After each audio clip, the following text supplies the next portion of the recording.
ಶ್ರೀ ಮಹಾಗಣಪತಿಯೇ ನಮಃ. ನಾವು ಆಂಜನೇಯ ಸ್ವಾಮಿ ಮೇಲೆ ಹಾರಿಕೊಂಡು ಬಂದು ಸಮುದ್ರವನ್ನು ದಾಟಿಬಿಟ್ಟು ಒಂದು ತ್ರಿಕೂಟ ಪರ್ವತ ಅಂದರೆ ನೋಡ್ತಾ ಇದ್ದೀನಿ. ಆಕಾರವಾಗಿರುವಂತಹ ತ್ರಿಕೂಟ ಅಂದರೆ ಭೃಕುಟಿಯನ್ನು ಒಂದು ಆಕಾರವಾಗಿರು ಲಂಕಾದ್ವೀಪವನ್ನು ನೋಡ್ತಾ ಇದ್ದಾನೆ. ಅಲ್ಲಿ ಭಯಂಕರವಾದ ಕಾಡನ್ನು ನೋಡ್ದ. ಲಂಕಾ ನಗರದ ಪ್ರಾಕಾರದವರೆಗೆ ಒಂದು ದಟ್ಟವಾಗಿರ್ತಕ್ಕಂಥ ಕಾಡಿನೊಳಗೆ ನಿಧಾನವಾಗಿ ನಿಲ್ತಾನೆ. ಹನುಮಂತನಿಗೆ ಸ್ವಲ್ಪ ಕೂಡ ದಣವಾಗಿರಲಿಲ್ಲ. ಕಡೆ ಪಕ್ಷ ಎದುರಿಸಲು ಬರ್ತಾ ಇರಲಿಲ್ಲ. ಅವನಿಗೆ ಆಶ್ಚರ್ಯ ಪಟ್ಕೊಂಡು ನಕ್ಕೋತಾ ಇದ್ದಾನೆ. ಅಂತ ಒಂದೇ ಜಿಕ್ಕದಲ್ಲಿ ಸಾವಿರಾರು ಯೋಜನೆಗಳನ್ನು ನಾನು ನೆಗೀತಾ ಇರ್ತಕ್ಕಂಥವನು ಬರೀ 100 ಯೋಜನೆಗಳು ತಾನೇ ನನಗೇನು ಲೆಕ್ಕ ಅಂತ ಯೋಚನೆ ಮಾಡ್ತಿದ್ದಾನೆ ಅಂದ್ಕೊಂಡ್ವಲ್ಲ. ಇನ್ನು ಮುಂದೆ ನೋಡೋಣ ಏನಾಗತ್ತೆ ಅಂತ. ಲಂಕೆಯಲ್ಲಿ ಇಳಿಯತಕ್ಕಂಥ ಹೊತ್ತಿಗೆ ಮಧ್ಯಾಹ್ನದ ಸಮಯ ಆಗಿತ್ತು. ಅದು ದಟ್ಟವಾದ ಸೂರ್ಯಾಸ್ತ ಸಮಯಕ್ಕೆ ಹೋಗೋಣ ಅಂದರೆ ಮಧ್ಯಾಹ್ನಕ್ಕೆ ಇಳಿದು ಬಿಟ್ಟಿದ್ದಾನೆ. ಏನು ಶಕ್ತಿ ಇರಬೇಕು ನನ್ನ ಪ್ರಭುಗೆ. ಓಂ ನಮೋ ಹನುಮತೇ ನಮಃ. ಓಂ ನಮೋ ಹನುಮತೇ ನಮಃ. ಮಧ್ಯಾಹ್ನಕ್ಕೆ ಇಳಿದು ಬಿಟ್ಟಿದ್ದಾನೆ. ಊಟದ ಟೈಮ್ ಸರಿಯಾಗಿ ಇಳಿದು ಬಿಟ್ಟಿದ್ದಾನೆ.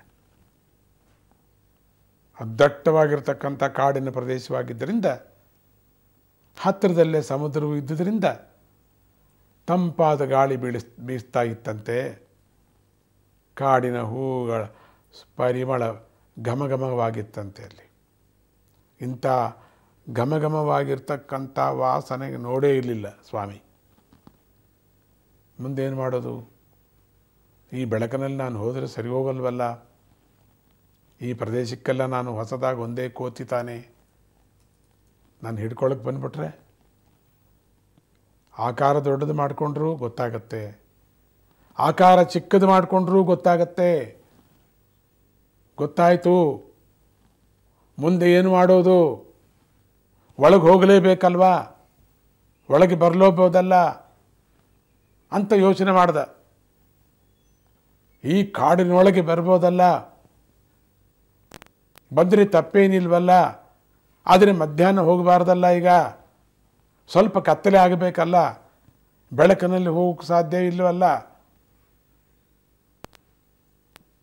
ನೇರವಾಗಿ ಪ್ರಾಕಾರದ ಹತ್ತಿರಕ್ಕೆ ಹೋಗದೆ ಕಾಡಿನಲ್ಲೇ ಮರದಿಂದ ಮರಕ್ಕೆ ಹಾರ್ತಾ ಇದ್ದಾನೆ. ಯಾಕಷ್ಟು ಈ ಕಿಷ್ಕಿಂದವಾಗಿ ಒಳಗೆ ಇರತಕ್ಕಂಥದ್ದು, ಈ ಕಾಡಿನ ಮಧ್ಯದಲ್ಲಿ ಸಿಕ್ಕಾಕ್ಕೊಳ್ಳೋದು? ಹೊರಗೆ ಬಂದರೆ ಆಗೋದಿಲ್ವಾ? ಕಾಡಿನ ಬಾಗಿಲು ತೆಕ್ಕೊಂಡು ಹೊರಗೆ ಬರ್ಬೋದಲ್ಲ ಅಂತ ಯೋಚನೆ ಮಾಡ್ತಿದ್ದಾನೆ ಸ್ವಾಮಿ. ಮರದಿಂದ ಮರಕ್ಕೆ ಹಾರ್ತಾ ಇದ್ದಾನೆ. ಮರವನ್ನು ಸರಿಸಿ ಒಳಗೆ ಹೋಗಬಾರ್ದಾ ಅಂತ ಯೋಚನೆಯೂ ಮಾಡ್ತಿದ್ದಾನೆ. ಆದರೆ ಬೆಳಗಿನ ಹೊತ್ತು ಒಳಗೆ ಹೋಗುವಂಗಿಲ್ಲ. ಊರನ್ನು ಪರಿಶೀಲಿಸೋಣವಾ ಅಂದ್ಕೊಂಡಂತೆ. ಪ್ರಾಕಾರವು ತುಂಬ ಎತ್ತರವಾಗಿದ್ದರಿಂದ ಅವನ ಪ್ರಯತ್ನ ಯಶಸ್ವಿ ಆಗಲಿಲ್ಲ.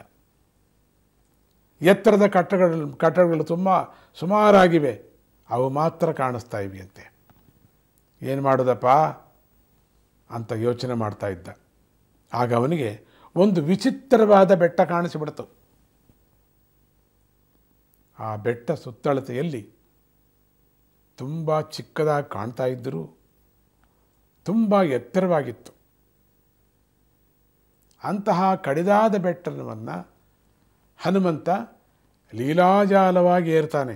ಆ ಬೆಟ್ಟವನ್ನು ಅದು ಹೀಗಿರುತ್ತದು, ಜಾರ್ಕೊಳ್ಳೋ ಬೆಟ್ಟ, ಜಾರು ಬೆಟ್ಟ ಥರ.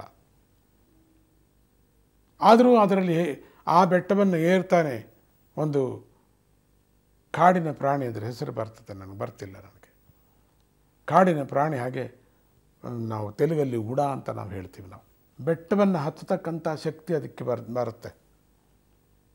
ಬೆಟ್ಟದ ತುದಿಯಲ್ಲಿ ನಿಂತು ನೋಡಿದಾಗ ಮೇಲಕ್ಕೆ ಏರ್ಬಿಟ್ಟ. ಅವನಿಗೆ ಲಂಕಾ ನಗರದ ಸಂಪೂರ್ಣ ದೃಶ್ಯ ಕಾಣಿಸಿಬಿಡುತ್ತೆ ಅವನಿಗೆ. ಅಷ್ಟು ದೊಡ್ಡವಾಗಿರ್ತಕ್ಕಂಥ ಒಂದು ಪ್ರಾಕಾರದ ಗೋಡೆ ಮೇಲೆ ಆ ನಗರ, ಅದರ ನಿರ್ಮಾಣದ ಯೋಜನೆ, ಮಾಡಿಗಳ ಕಟ್ಟಡಗಳು, ಅಲ್ಲಿನ ರಕ್ಷಣೆ ವ್ಯವಸ್ಥೆ, ಆ ವೈಭವ, ಆ ಸೌಂದರ್ಯಗಳನ್ನು ನೋಡಿ ಹನುಮಂತನಿಗೆ ಆಶ್ಚರ್ಯ ಆಗತ್ತೆ. ಮುಂದೆ ನೋಡೋಣ ಏನಾಗತ್ತೆ ಅಂತ. ಜೈ ಗುರುದತ್ತ, ಶ್ರೀ ಗುರುದತ್ತ.